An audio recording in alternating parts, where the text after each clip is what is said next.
ආයුබෝවන් මචන්ලා. ගෙදරක ප්ලම්බිං වැඩක් කරද්දී හැමෝම අමතක කරන හැබැයි පස්සේ ගොඩක් දුක් විඳින ප්‍රශ්නයක් තමයි වතුර ප්‍රෙෂර් මදි වෙන එක. අද අපි කතා කරමු ටැංකියේ උස, බටවල සයිස් එක සහ ඔයා පාවිච්චි කරන ටැප් එකේ හැඩය පවා මේකට කොහොමද බලපාන්නේ කියලා. මේ වැඩේ ඔයාටම කරගන්න පුළුවන් විදිහට අද මම මේක කියලා දෙනවා. ටැංකියේ උස සහ ප්‍රෙෂර් එකේ රහස. ප්‍රෙෂර් එක ගැන කතා කරද්දී ප්‍රධානම දේ තමයි උස. ටැංකියේ උස වැඩි වෙන්න ප්‍රෙෂර් එක වැඩි වෙනවා. තාක්ෂණික කරුණ. හැම අඩි 10ක උසකටම ඔයාට ලැබෙන්නේ 4.3 psi වගේ ප්‍රෙෂර් එකක්. ටැංකියේ සයිස් එක. ගොඩක් අය හිතන්නේ ටැංකිය ලොකු වුණොත් ලීටර් 2000 වගේ ප්‍රෙෂර් එක වැඩි වෙනවා කියලා. මචං ඒක මිත්‍යාවක්. ටැංකියේ වතුර ප්‍රමාණය නෙවෙයි ටැංකියේ තියෙන මට්ටමේ උස තමයි ප්‍රෙෂර් එක තීරණය කරන්නේ. හැබැයි ටැංකිය ඇතුලේ වතුර පිරීලා තියෙන මට්ටම වෝටර් ලෙවල් වැඩි වෙද්දී පොඩි ප්‍රෙෂර් එකක් එකතු වෙනවා. ඒත් ඒක බට පද්ධතියට ලොකු බලපෑමක් කරන්නේ නැහැ. බටවල ප්‍රමාණය පයිප් සයිසිං. ඊළඟ වැදගත්ම දේ බටවල සයිස් එක. වැරදි ක්‍රමය. ටැංකියේ ඉඳන්ම අඟල් භාගයේ බට දැම්මොත් බටයේ බිත්තිවලට වතුර ඇතිල්ලෙන ප්‍රතිරෝධය නිසා අන්තිම ටැප් එකට යද්දි ප්‍රෙෂර් එක බිඳුවටම බහිනවා. නිවැරදි ක්‍රමය. ටැංකියේ ඉඳන් පහළට එන ප්‍රධාන බටය මේන් ලයින් අවම වශයෙන් අඟල් 1 හෝ 1.25ක් වෙන්න ඕනේ. ඒක ගේ ඇතුළට ගිහින් ටැප් එකට දෙන අන්තිම අඩිය විතරක් අඟල් භාගයකට අඩු කරන්න. එතකොට බටය හීනි වෙන තැනදී වතුරේ වේගය වෙලොසිටි වැඩි වෙලා හොඳ විදීමක් ලැබෙනවා. දැන් බලමු ටැප් එකේ හැඩය බලපාන්නේ කොහොමද කියලා. ඔයා ලස්සනට තියෙන 4 ස්ටැප් ස්ක්වයර් ටැප් සහ ෂවර් දැම්මොත් මතක තියාගන්න ඒවාට සාමාන්‍ය රවුන්ඩ් ටැප් එකකට වඩා වැඩි ප්‍රෙෂර් එකක් ඕනි. හේතුව 4 ස්ටැප් වල ඇතුළත වතුර යන මාර්ගය රවුන්ඩ් නැති නිසා සහ ඒවායේ තියෙන විශේෂ එයාරේට ෆිල්ටර් නිසා වතුරට වැඩි ප්‍රතිරෝධයක් ඇති වෙනවා.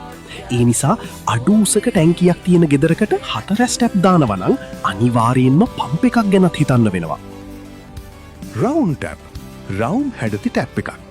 මේකේ ඇතුළත වතුර යන මාර්ගය රවුම් නිසා වතුර ප්‍රතිරෝධය ෆ්‍රික්ෂන් අඩුයි. ස්ක්වයර් ටැප් 4 ස්ටැප් 4 හැඩති ටැප් එකක්. මේකේ හැඩය නිසා ඇතුළත වතුර ගමන් කරන මාර්ගය 4 හෝ කෝණ සහිතයි. එතකොට වතුරේ වේගය අඩු වෙන්න ටර්බියුලන්ස් බලපානවා.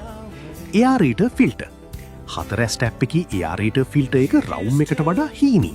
ඒ නිසා වතුර විදින්න නම් පිටුපසින් ලොකු තෙරපුමක් ප්‍රෙෂර් තියෙන්න ඕනේ. ප්‍රෙෂර් බූස්ටර් පම්ප් එකක් සහ වැදගත්ම විසඳුම්. පම්ප් එකක් සහ ඒකේ ඔටෝ ස්විච් එක ක්‍රියා කරන හැටි.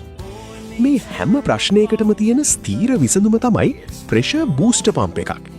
මේක වතුර ටැංකිය ළඟින් සෙට් කළාම ඔයා ටැප් එක ඇරපු ගමන් ඒක ඔටෝමැටික් වැඩ කරලා ඔයාට ඕන කරන ප්‍රෙෂර් එක දෙනවා. අමතක කරන්න එපා බටේ ඇතුලේ හුලං හිර වෙලා තියෙනවනම් එයා ලොක්. ඒක ඉවත් කරන්න ටැංකිය ළඟ අනිවාර්යයෙන්ම එයාවෙන්ට් පයිප් එකක් තියෙන්න ඕනේ. ඒකේ උස ටැංකිය උසට වඩා අඩි 1.5ක් හෝ 2ක් වැඩි වෙන්න ඕනේ. ඇයි වෙන්ට් පයිප් එක ටැංකියට වඩා අඩි 2ක් උස වෙන්න ඕනේ? මේක සරලවම මෙහෙමයි. වතුර උතුරන එක නැවැත්වීමට preventing overflow.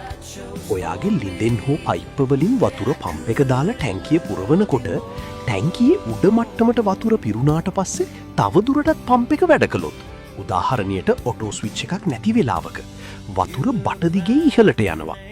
වෙන්ට් පයිප් එක ටැංකියේ උසටම තිබ්බොත් ටැංකිය පිරුණ ගමන් වතුරේ වායු බටේ දිගේ එළියට විදින්න ගන්නවා. අඩි 2ක් උස කලාම වතුරට ඒ උසට යන්න බැරි නිසා ටැංකියේ තියෙන ඕවර්ෆ්ලෝ බටයින් විතරක් වතුර එළියට යනවා. වෝටර් බැලන්ස් සහ නිවැරදි ප්‍රෙෂර් එක. The balance issue. ප්‍රෙෂර් එක බැලන්ස් කිරීම. වෙන්ට් පයිප් එකේ ප්‍රධාන කාර්ය තමයි ප්‍රධාන බටේ ඇතුළේ තියෙන පීඩනය ප්‍රෙෂර් බාහිර වායුගෝලීය පීඩනයත් එක්ක බැලන්ස් කරන එක.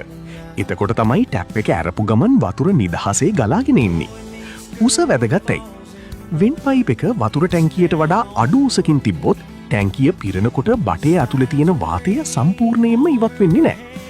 ටැංකිය පිරුණාම වතුර වෙන්ට් පයිප් එක ඇතුළටත් පිරෙනවා. එතකොට බටේ ඇතුළේ තියෙන වාතය හිර වෙලා ප්‍රෙෂර් එක බැලන්ස් වෙන්නේ නැහැ. විසඳුම. වෙන්ඩ් පයිප් එක වතුර ටැංකියට වඩා අඩි 1.5 හෝ 2ක් උසින් තිබ්බොත් ටැංකිය කොච්චර පිරුණත් වෙන්ඩ් පයිප් එක ඇතුළට වතුර පිරෙන්නේ නැහැ. එතකොට බටේ ඇතුළේ තියෙන වාතය නිදහසේ වෙන්ඩ් පයිප් එක හරහා එළියට යන්න පුළුවන්. මේකින් ප්‍රෙෂර් එක හරියටම බැලන්ස් වෙලා ටැප් එක ඇරපු ගමන් සුපිරි ප්‍රෙෂර් එකක් ලැබෙනවා.